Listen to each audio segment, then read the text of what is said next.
Alright, y'all. So here we are. We are going to take a look at chapter 12. I tried to go back to the old audio settings. So hopefully that works. Hopefully it's clear enough. I've gotten rid of some of that reverb and backfeed and all those different things. So it might be low depending on how you're listening, but hopefully this is just better audio quality. So we'll take a look at it. Yep. So let's get going with chapter 12. Let me pull that up and make myself smaller. And we shall get going. So, chapter 12 is going to be the dynamics of growth. This chapter, we're going to talk a lot about what's going on, not so much politics. We're going to kind of get away from politics for a couple chapters here. And with chapter 12, what we're going to be looking at is how the nation is growing, like very much a physical sense, how the United States is growing, evolving. Remember, we talked about when Andrew Jackson took over as president. Back in 1828, the United States had 24 states and approximately 13 million people. How's that going to change over time? Okay, so let's take a look at it. Between 1815 and 1850, the U.S. changed drastically. We reached the West Coast. And not just in an exploration sense, like Lewis and Clark did, but very much with settlement. Between 1850 and 1850, the U.S. changes drastically. We reached the West Coast. Urbanization began growing rapidly. You're going to hear me say those words a lot in this chapter. Drastically, rapidly, dramatically, those sorts of things. What we're ultimately seeing here is massive change throughout America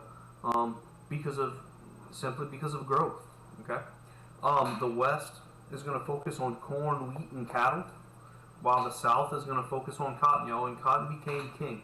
There are certain regions of the country, like South Louisiana, for instance, that will focus maybe more on sugarcane, but by and large, the South focuses on cotton because that's where everybody is going to make a ton of money.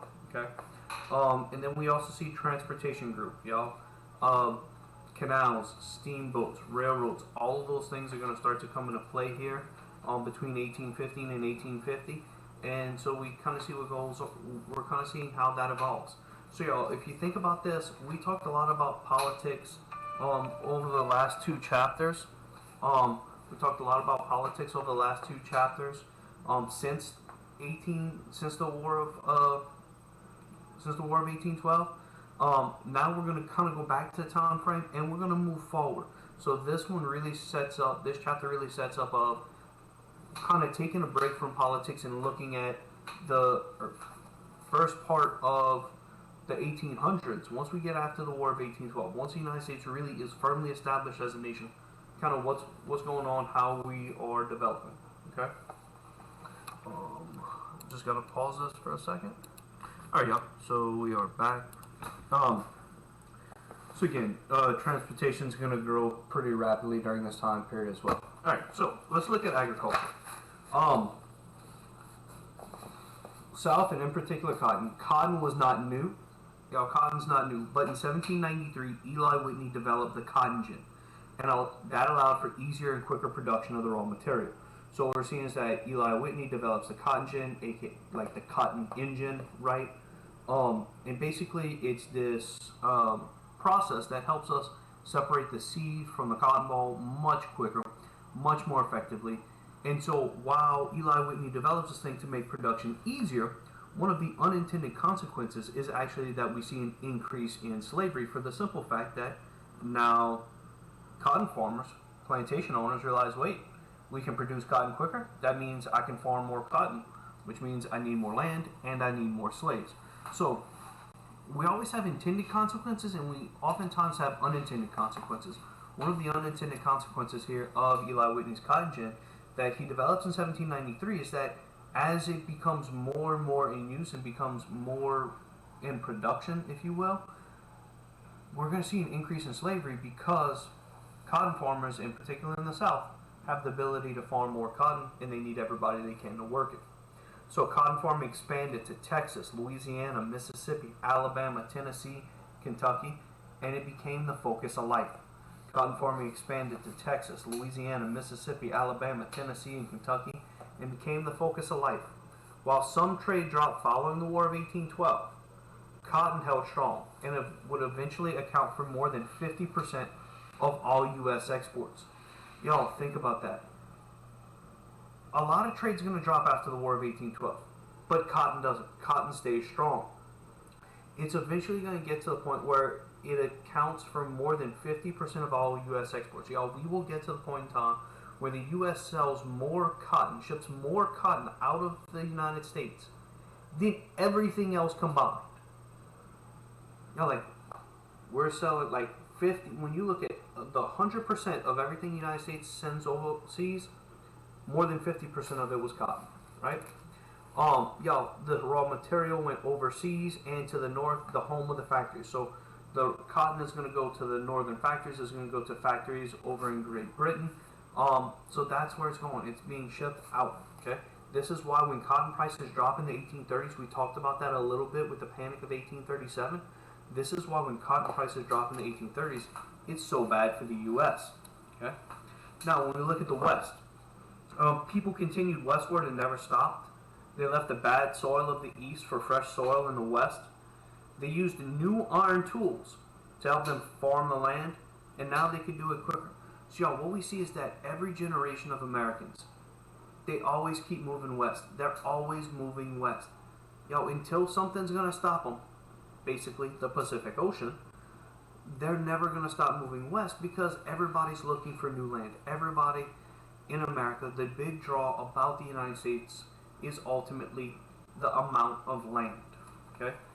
They use new iron tools to help farm the land, and now they can do it quicker.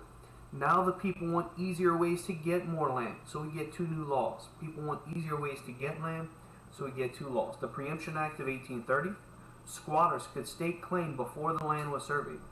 Squatters could stake claim before the land was surveyed. That's the Preemption Act of 1830. Y'all, what that is imagine if we were back in class, and before you could go into a classroom, before I had set up any desks in a classroom, you could email me and say, hey, Mr. Wells, I want to sit here. I want to sit there. So before the class even started, before the land was surveyed, before the room was open to you, you could stake claim to a piece of property. That was the Preemption Act of 1830. The Graduation Act of 1854, the price of unsold land was reduced in stages over 30-year periods. The price of unsold land was reduced in stages over 30-year periods. Okay, so I got a big piece of land right here, or I got 5 pieces of land and another 5 pieces of land, right? Well, what we're seeing is that somebody comes in and buys these 4. Somebody comes in and buys these 5. Well, who's going to want just that one little piece of land? Not many people, right? Because you got big-time neighbors on the other side. But these people who bought the big chunks of land, they don't want to pay full price for it. They recognize it's not worth full price. So gradually, as that land doesn't sell and doesn't sell and doesn't sell, it will be reduced in price over 30-year periods. Okay? So, let's talk transportation. We see roads, y'all. The Wilderness Road opened to wagon trails back in 1795, easing the travel to Kentucky and Tennessee. So the Wilderness Road, y'all, we're kind of going back in time with some of this stuff, but it'll make sense, y'all. So Wilderness Road opened to wagon trails in 1795, easing travel to Kentucky and Tennessee. Then many followed the lead of turnpikes. The Lancaster Turnpike was the first, y'all, in 1794. Lancaster Turnpike is going to be our first in 1794. When we look at turnpikes, y'all, what's a turnpike?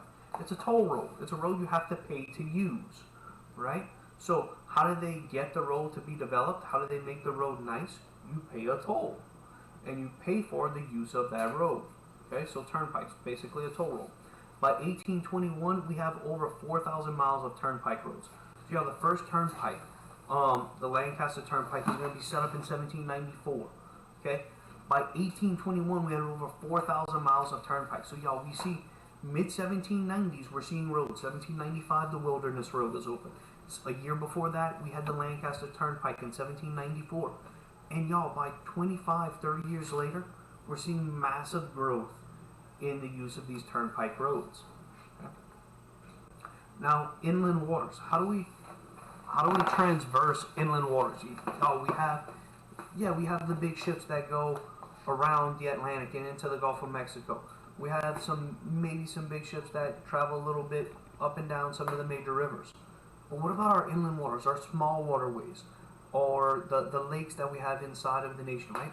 How are we transversing those? Large flatboats still existed and carried goods around, y'all. This is what made New Orleans a premier port town. Yo, for those of you who don't know, Abraham Lincoln, guy who goes on to become president during the Civil War, Abraham Lincoln actually came down to New Orleans once, I think maybe twice. I know for sure once, but maybe twice. He came down, and he came on a large flatboat. So what are we seeing, y'all? What are they doing? They're Huckleberry Finning it, right? Take a bunch of logs, strap them together, and they start up, say, like around Chicago or something of that region, right? Up in Illinois. And what they're going to do is they're going to put a whole bunch of goods on their flatboat, and they're going to float down the river. And then when they get a couple towns down, they go in, they trade some of the stuff they have for some stuff that's in that town, and then they go back, skip a couple more towns, they dock, they do whatever, and that's how they would handle things for, until they got down to New Orleans. Then what happens when they get down to New Orleans is they're going to trade the last of their goods, or sell them.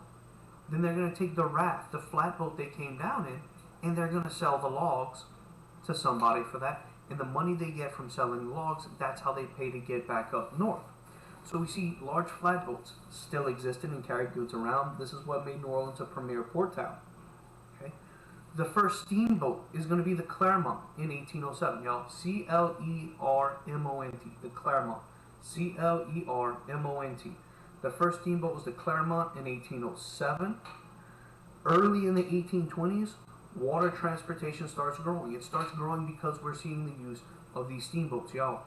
Again, how are we powering some of these? Yo, you're on a lake. What happens if what happens if you need to get to that end of the lake, but the wind is blowing that way, right? How do you get across? Sailing across a lake could be quite difficult when you're facing opposing winds.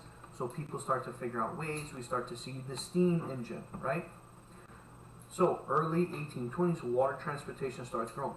But what we have to remember is that steamboats progressed as canals did. So we have these lakes and they can go across lakes.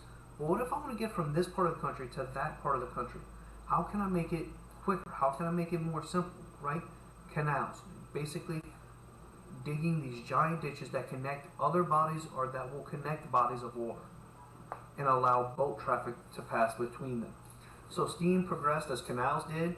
In 1817, we got the Erie Canal started, and that helps northeastern trade. It reduced the time and cost of transporting goods. The Erie Canal reduced the time and cost of transporting goods. A trip from New York City to Buffalo, what the Erie Canal is ultimately going to do is it's going to link the Great Lakes with some rivers in New York. And so now we can go from New York City to Buffalo in a much quicker fashion. We can get out to the Great Lakes. So we're now connecting the central part of the country, or what was our old Northwest, right? Our Great Lakes, we are now connecting that to New York City in a much quicker fashion than even going all the way down the Mississippi River. Okay, so a trip from New York City to Buffalo, 20 days to 6 days, and went from $100 to just $5, y'all. The Erie Canal connecting the Old West with the East revolutionized trade within the United States. I'm gonna pull something up here for y'all. I just want you to be able to see this so you get an idea. Try to pull up this map. Hopefully y'all can see. That's not a very good one. Okay, so y'all, we're seeing Great Lakes, right? Lake Ontario, Lake Erie. So the Erie Canal is going to take us from Buffalo all the way over here to Albany. But what it's going to do is, you see that? That's the Hudson River, y'all. If I go back to this one, might be a little bit better. No, it's not. I'm looking for a good map. Let me go to maps. So what we're seeing, y'all, is the Erie Canal is going to take us from over here, from Lake Ontario, Lake Erie. It's going to take us from Buffalo over here to Albany and gets us to what? The Hudson River, which now does what? Brings us all the way down here to New York City. So that's what we're seeing happening.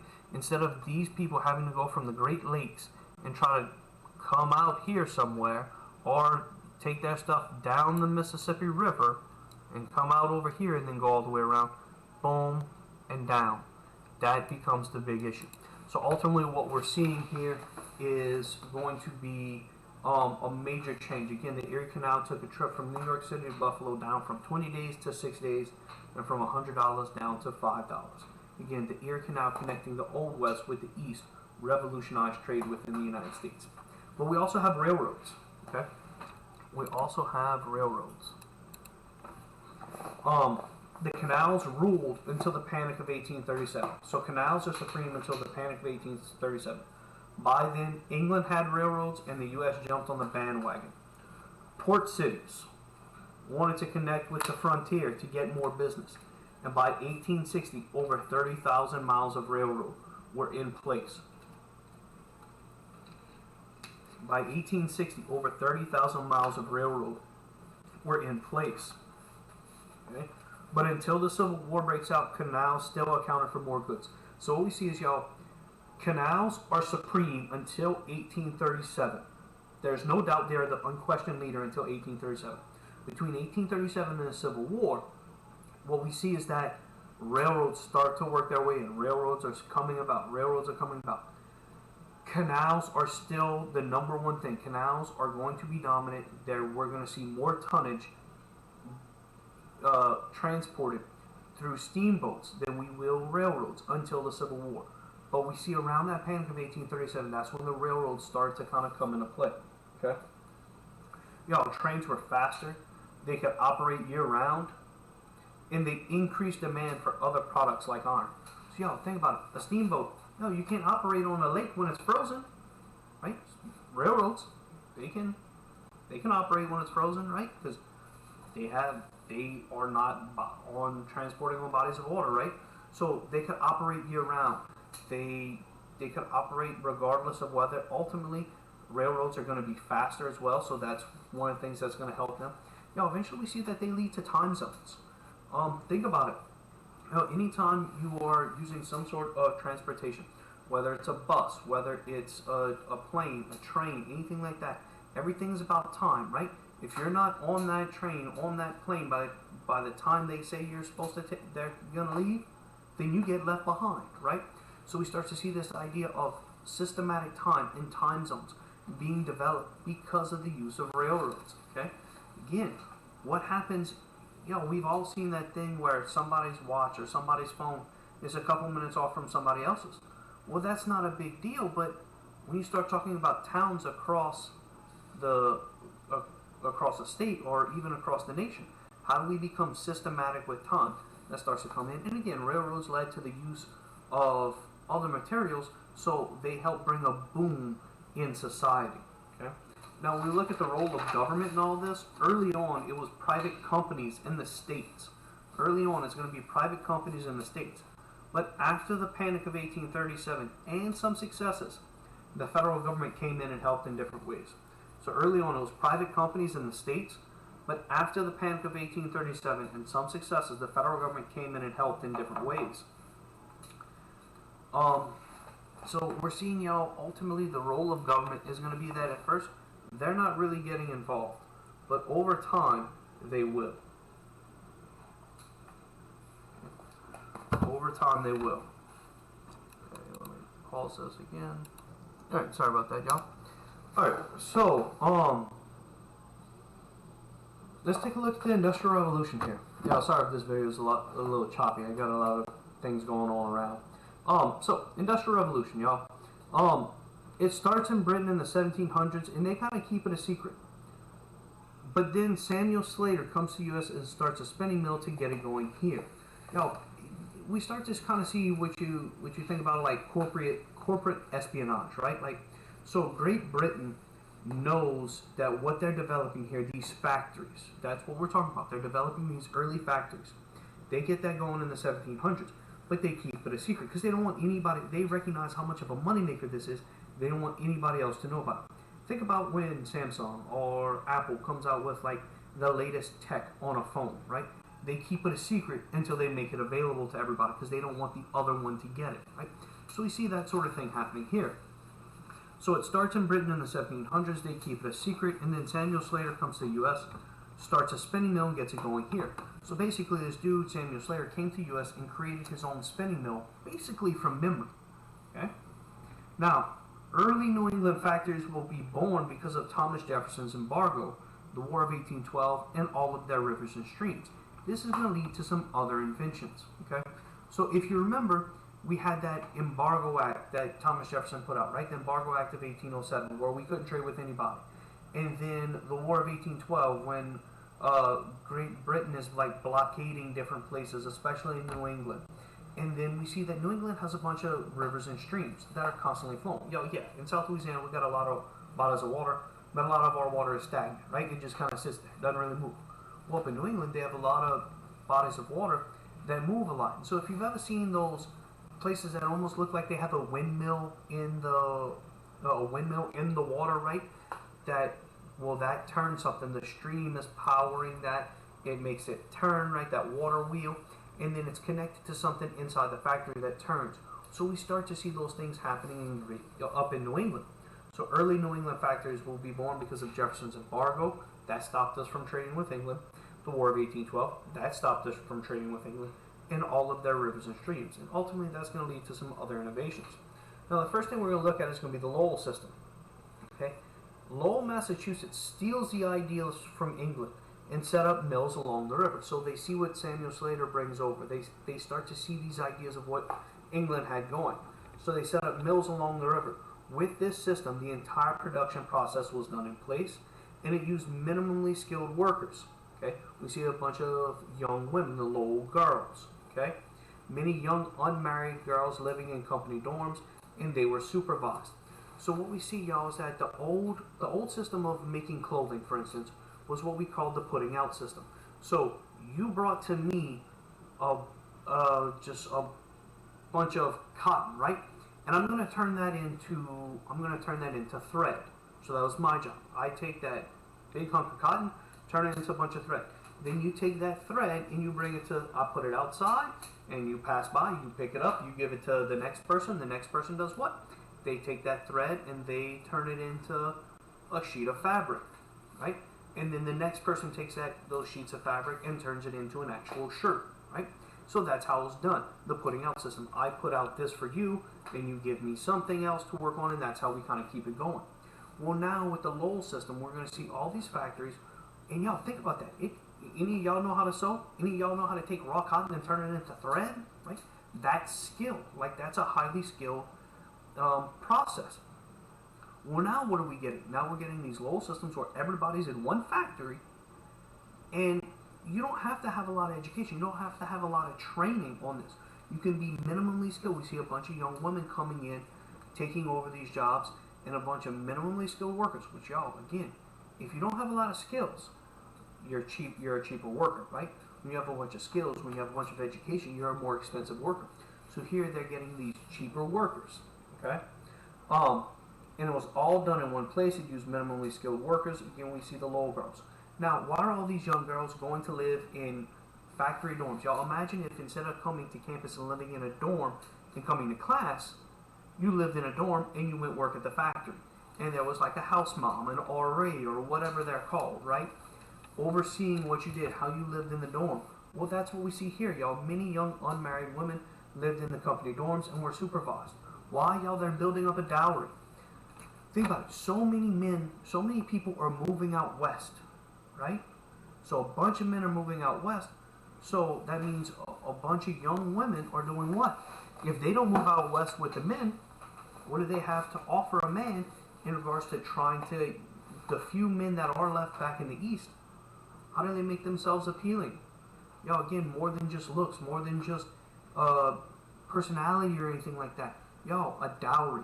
Remember, in today's society, we kind of see this still played out. Y'all, you might hear the tradition of what? Like the bride's family pays for the wedding.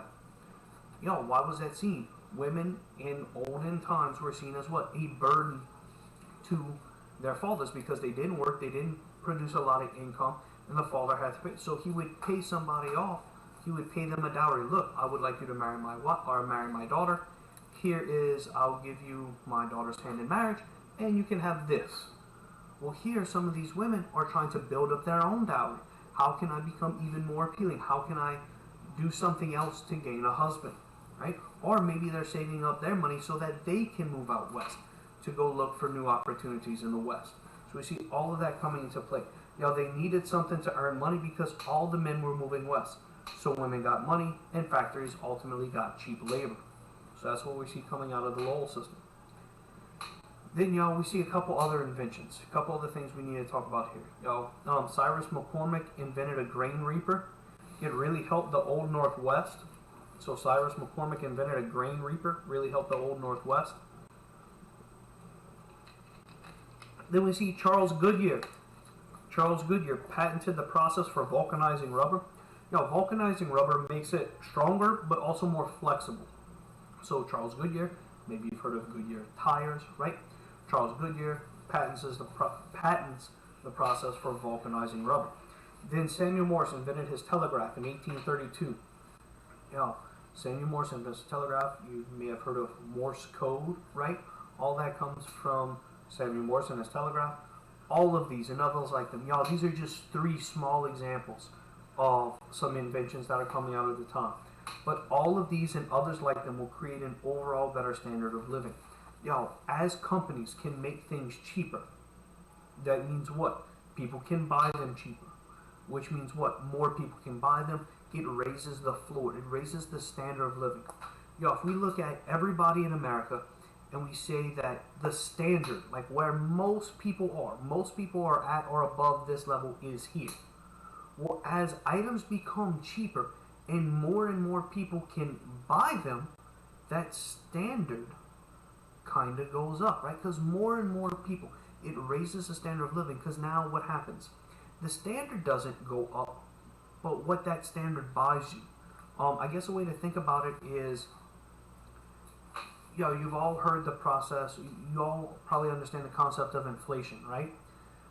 That you've heard grandparents talk about how they could go to the movie theater and get in and buy their snacks and do everything for like $1 or maybe cheaper, right?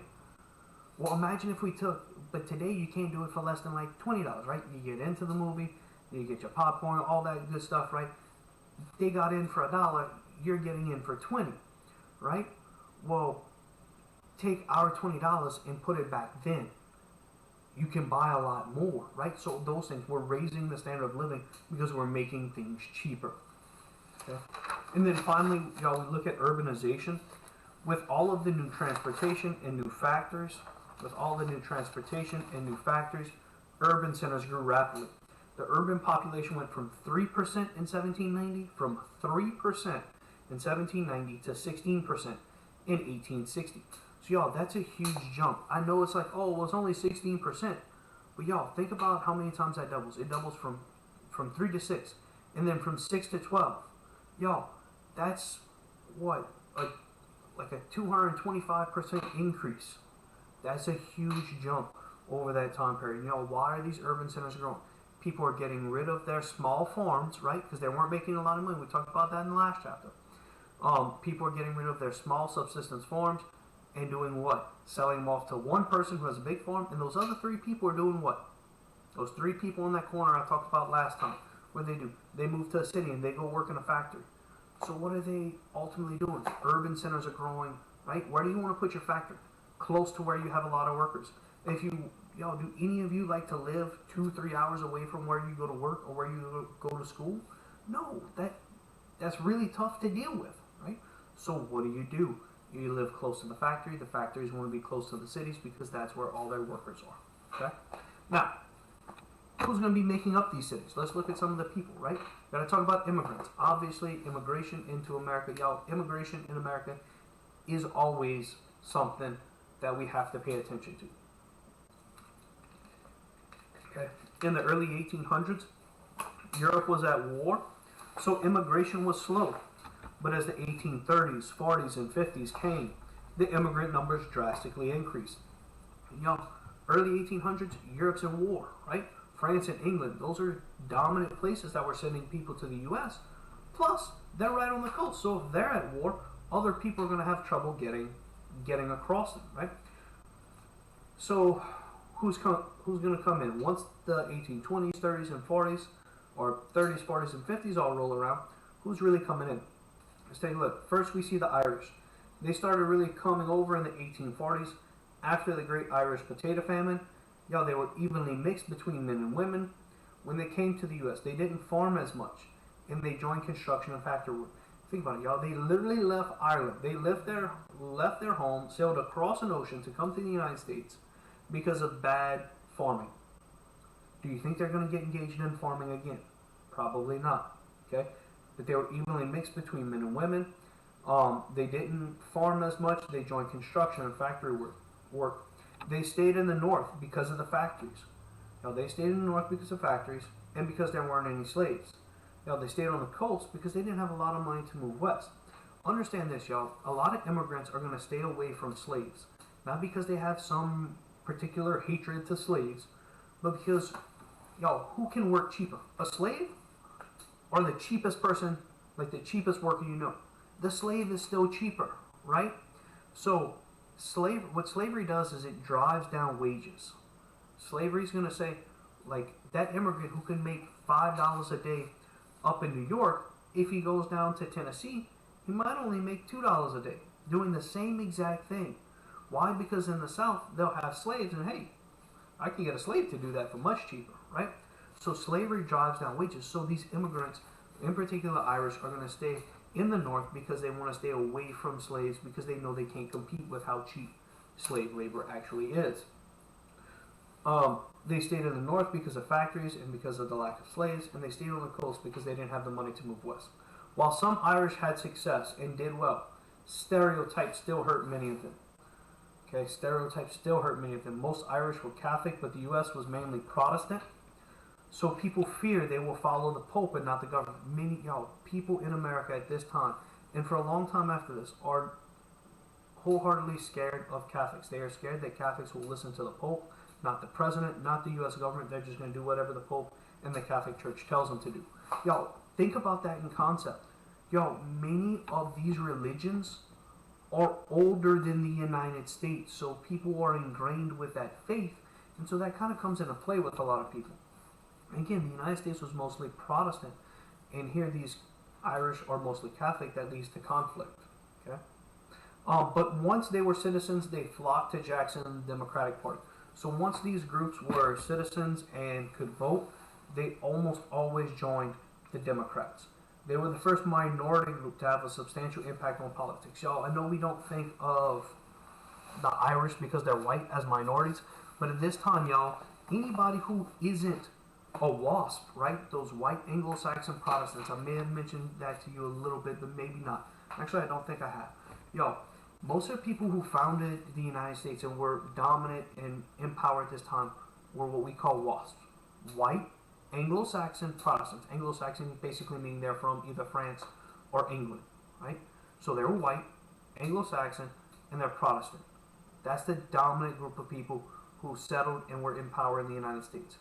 Well, people who come over who aren't that are going to start to have to deal with some conflict.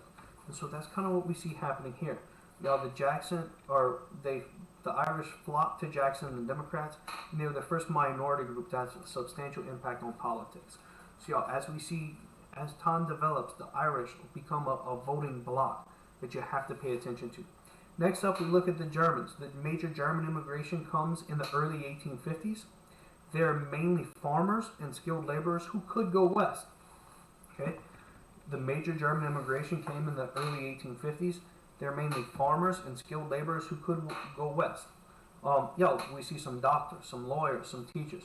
They're farmers and skilled laborers. They did bring in a few others, again, some doctors and lawyers, but mainly farmers and skilled workers who could go west. They had several different religions. Germany is where the Protestant Reformation ultimately begins, so we see a lot of different religions coming out of Germany. But they had some famous and influential people. One being Ferdinand Schumacher. If you're a breakfast person, you might know him. He's the guy who started the Quaker Oats Company. Quaker Oats was started by Ferdinand Schumacher, German immigrant, but also somebody that most of us know fairly well, Mr. Levi Strauss, who got blue jeans going. One of the most popular pieces of American clothing of all time, blue jeans, denim, is started by a German immigrant, Mr. Levi Strauss. Okay? Some other immigrants we see, other people who are going to leave their mark. Scandinavians. When we talk about Scandinavia, who's from there? Remember that region I told you about when we talked about the Vikings, right? So Scandinavians, most came because of religious persecution, and where did they typically go? Minnesota and Wisconsin. You ever wonder why the football team from Minnesota is the Minnesota Vikings? Here we go. Large Scandinavian history in that region of our country, right?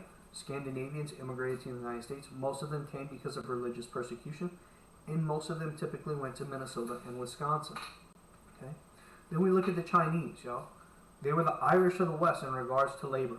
They came because of violence in their region, but only men came. Women, children, all of those people stayed back in China. So it's this really interesting thing when we look at the Chinese immigrants.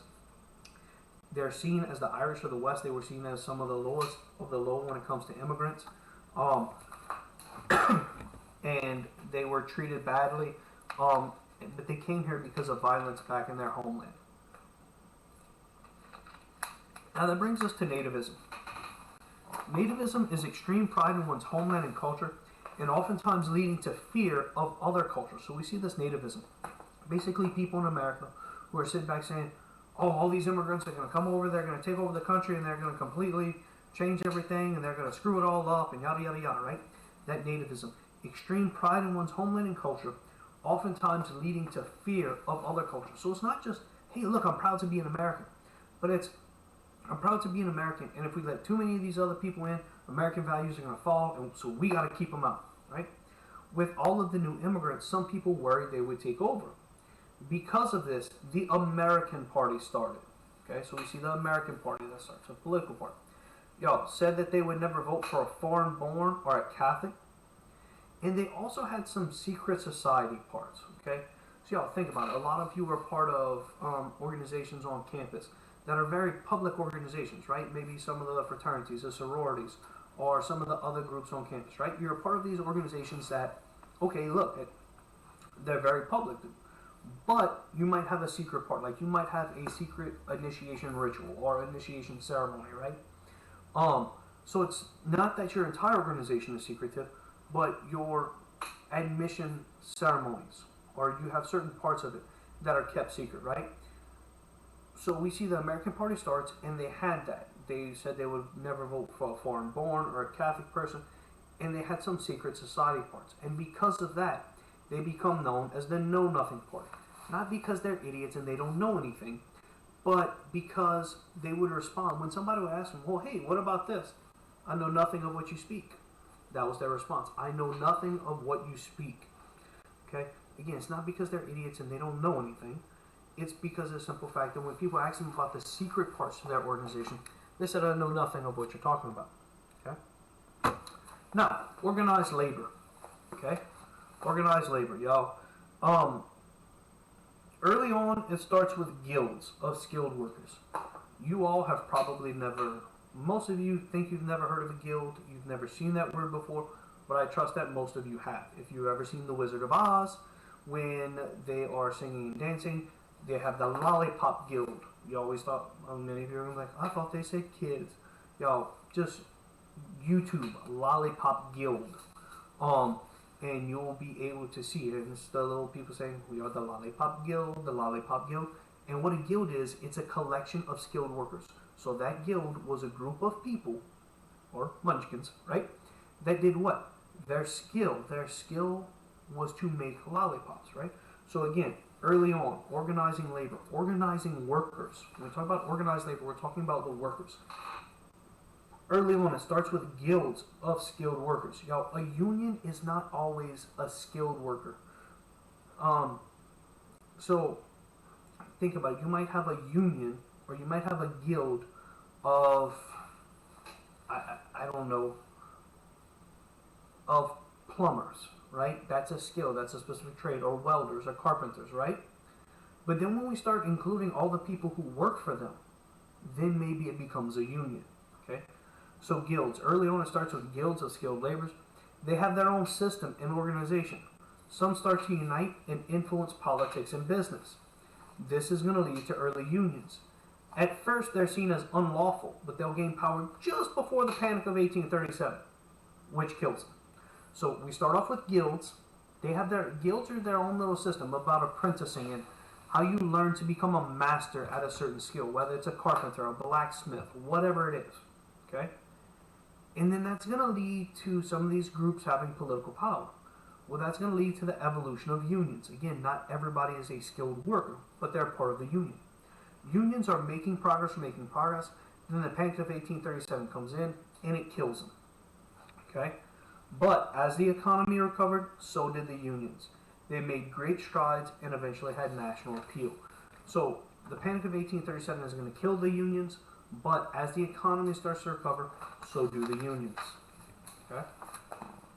Now, that brings us to professionalism and women's work.